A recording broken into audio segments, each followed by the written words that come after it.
Christ is not condemning wealth. Christ is simply condemning the worship of wealth. Because the same Bible says that you should have enough for your children's children up to the fourth generation, but by the sweat of your brow. By the sweat of your brow. Not by taking things that belong to others.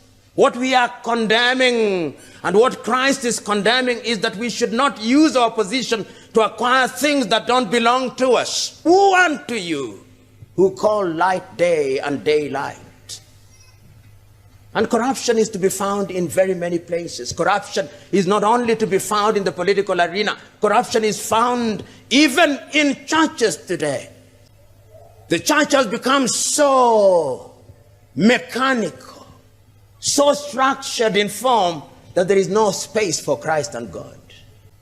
We have structured our worship services in such a way that God is only mentioned occasionally, that God is only worshipped occasionally.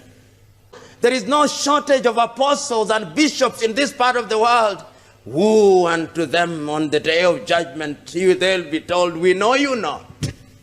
Remember that temptation is always there. Even Christ himself was tempted. So that what Christ is telling us to do, he also went through.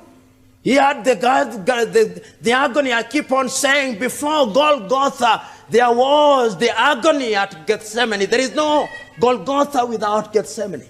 And there is no resurrection without Gethsemane and Golgotha. So there is no triumph without temptation. It is your ability to resist temptation that defines who you are. Because I believe such a one as that ought not to occupy the position of leadership, but I fear that such a one as that will be re-elected again. And when you elect such men and women to come to parliament, we can pray and fast all we want. But the last time I checked, if you elect Lucifer and his angels, there is only one thing that is going to happen. Something satanic. Because the last time I checked, if you've not found anything, Martin Luther King Jr. used to say, for which you are prepared to die, you have no business living. All of us must find something for which we are prepared to die. Then we are worthy of living.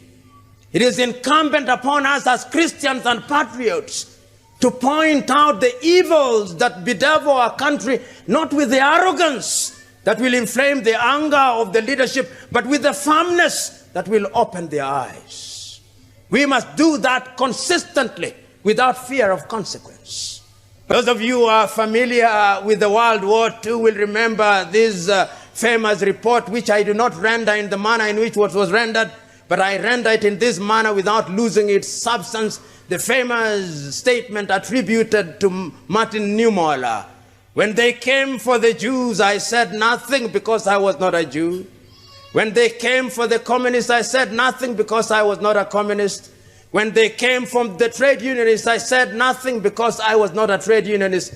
When they came for me, there was nobody to say anything. The moral of Martin Niemöller's statement is, and when there is danger, shout against it. And we put it so very well in Kiswahili, mwenzako akinyolewa kichwa chako kitie maji. Because there is a sense in which you could be the next. But like Luther King used to say, before the victory is won, men who are righteous and women who are righteous will be called all manner of names. But do not be deterred.